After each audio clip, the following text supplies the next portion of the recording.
Ladies and gentlemen, in today's video, I am going to be ranking my top 32 running backs heading into the 2024-2025 football season. This is another annual series we do on this channel every single off season, so I hope you guys are excited for the other positions that will come shortly after this. Anyway, before we hop right into it, don't forget to use code WyattzWorld on G Fuel or Prize Picks, where you can save yourself a discount on any G Fuel products or match up to $100 of your first deposit. Would have had a really nice win last night if Rocco wouldn't have pulled Louis Varland after 55 pitches and blew the game for the Twins. That's all I got though. Let's get into the video.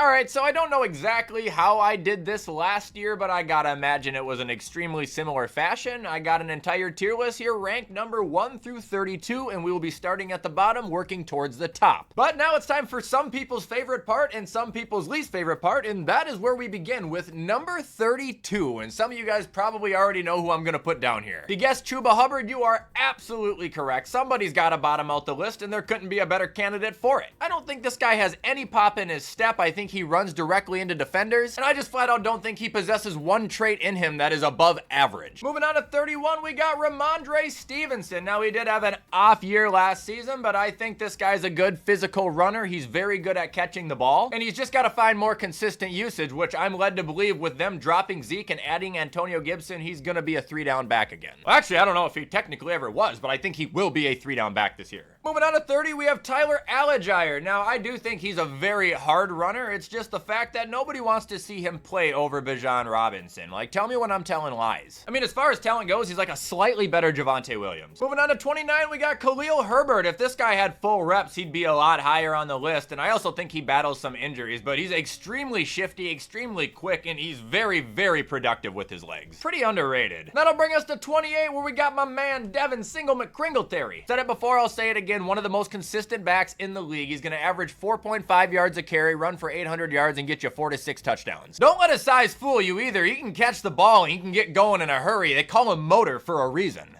Moving on to 27, give me Rachaad White. He actually had a pretty damn good year in Tampa Bay. Now, his average wasn't the best, but he ran for 906 touchdowns, and he also caught for 60 receptions, 550 yards, and 5 more touchdowns. Like, he was all over the field in a very productive manner last season. 26, give me Brian Robinson Jr. Now, I used to be pretty hard on this guy, and I've come to terms. He's not that bad of a running back. Far from the best, but he's not that bad. He can actually do a little bit of everything, and if you give him a shot in the red zone, the guy can pull out some pretty crazy tricks to score a touchdown. At least that's what I saw last year. Moving on to 25, we have Jaylen Warren. He's not pictured, so Cordero is going to stand in for him. But Jaylen Warren's actually a crazy good running back. I think he's unintentionally kind of forcing Najee out of Pittsburgh. Crazy elusive, crazy productive with his legs, and honestly, for being 5'8", I'm not sure there's anybody in the league who's more explosive than him. Now we got 24, and give me Najee just by a tick. Look, he has been a crazy consistent runner for the last 3 years, and he is coming off of his best year touchdown and productive-wise. I genuinely believe he has evolved quite a bit from the running back he was 3 years ago, and had Jaylen Warren not been there to take a bunch of his carries this year, we would have seen a really, really good stat line out of Najee Harris. I believe in Najee.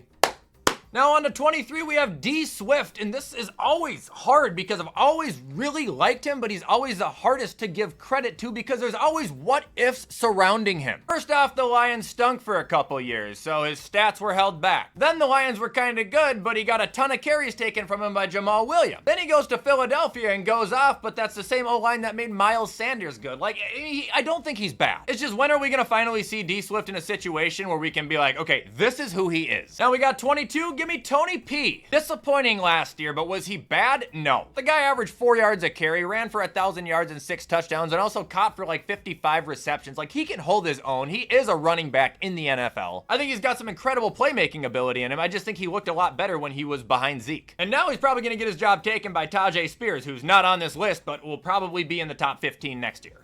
Now on to 21, we have Alvin Kamara. Weird world we're living in now, isn't it? I mean, he's just slowing down, man. He's getting older, and that's just the truth behind it. I know he missed a couple games last year, but if you even look at his receiving, his yards per reception are way the fuck lower than what they used to be. He's not as quick. He cannot break as many tackles as he used to. I don't think his juke moves are nearly as fast as they used to be. Still a good running back, but I think he's inching towards serviceable. Now moving on to 20, we have Joe Mixon. I don't think he's bad. I just think he's kind of hit or miss, and I think he's kind of situational as well. He really didn't have a bad year last year at all. I guess that's just kind of a personal take that's probably going to be dog shit to a lot of people. Now moving on to 19, give me Devon Achane, who's not pictured, so we're going to use Jeff Wilson. Achane's a damn freak, man. He had 100 carries and 800 yards and 8 touchdowns. Like, do you not understand how fucking crazy that is? He's just got to avoid injury, which me as a Bills fan, I can't really say I'm too excited about seeing. Now we got 18, give me James Conner. Come on, give him some respect. He's one of those running backs that people hate because they think he should be bad and he just isn't. 17, give me Kenneth Walker. He took a little bit of a tumble from where I had him last year, but I still got a lot of hope for him. The only thing from him is he is very hit or miss. I mean, it feels like you're either watching Bo Jackson or Alexander Madison with the guy. Very little in between. And 16, give me Raheem Mostert, another guy that you gotta give some flowers to, man. This guy's been in the league since 2015. He's been on 5 different teams in that span time, and he just threw up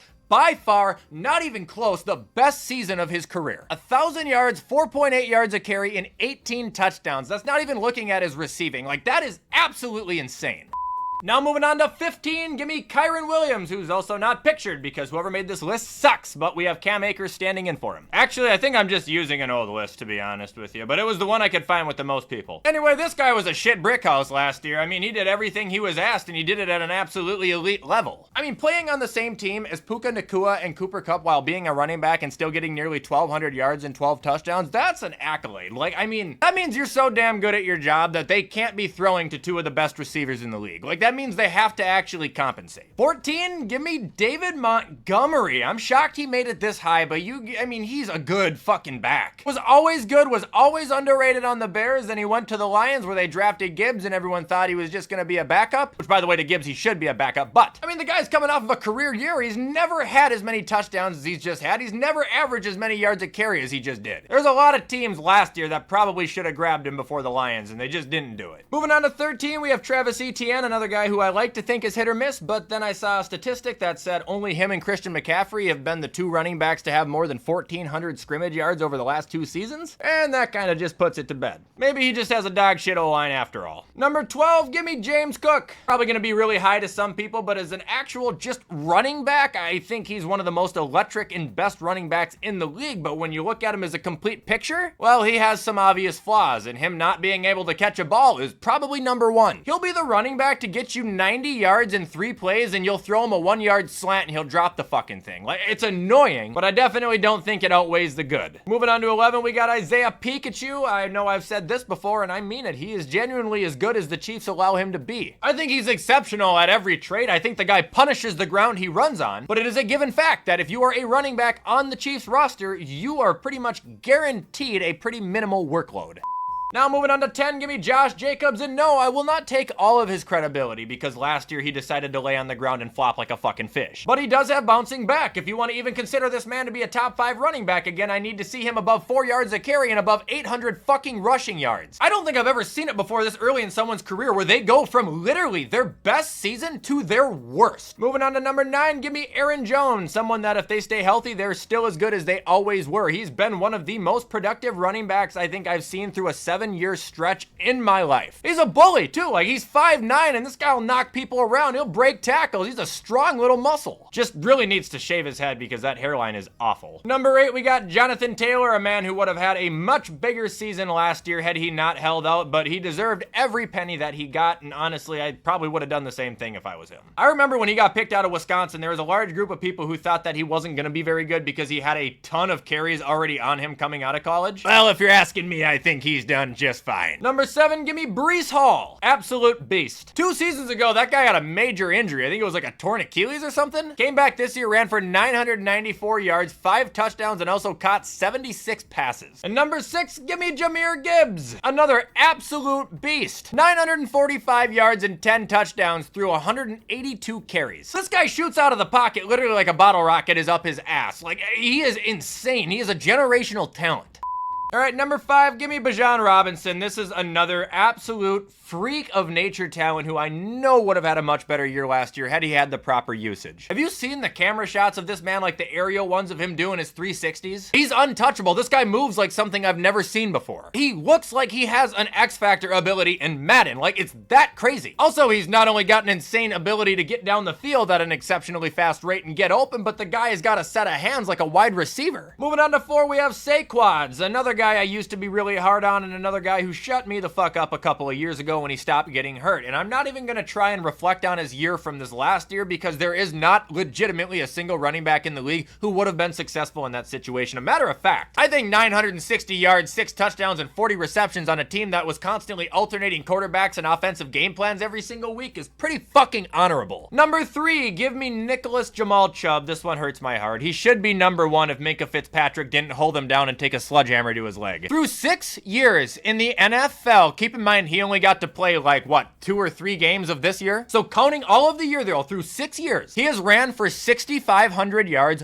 48 touchdowns, while averaging 5.3 yards a carry. Other than Aaron Jones, he is the most dominantly consistent running back I think I have ever seen. He doesn't get hurt besides the one time when Minkah intentionally shot him in the leg. He doesn't have a loud mouth. He is straight ball, and he is the fucking best in the world at it when the Steelers don't hit him with the bus. Now moving on to 2, we have Derrick Henry. Now I expect him to slow down. He's getting older, and I do not expect him to have his best career year on the Ravens. I think he'll have a lot of touchdowns, just not a lot of yards. However, with that being said, he's still a king. He's still unstoppable. You still need to have 5 to 6 guys game plan to get him to the ground. Each of his last 5 seasons, he's had at least 10 touchdowns. Only one of those seasons, he didn't break 1,000 yards, and that's because he only played 8 games. Keep in mind, he still got 10 touchdowns that year. He is what happens if you go into Madden and make the biggest possible running back in my player and put it on rookie mode. That's what it's like to play as Derrick Henry. And number 1, without a doubt, we got the Madden cover athlete, Christian McCaffrey, and this one is very much deserved, and he's another guy I used to shit on a lot because he never played. Well, it turns out that if he's not hurt, he might be the best running back we've ever seen, besides Nicholas Jamal Chubb, who got hit by a train. I mean, this guy was unreal, man. 1,400 rushing yards, 14 touchdowns, 67 receptions for 7 more touchdowns. I read about what his dad made him go through in his childhood to build him up to make him what he is today, and it was crazy shit. Like, his dad didn't let him watch fireworks because it was bad for his eyes and a bunch of other really weird things. Well, it turns out Ed knew what the fuck he was doing,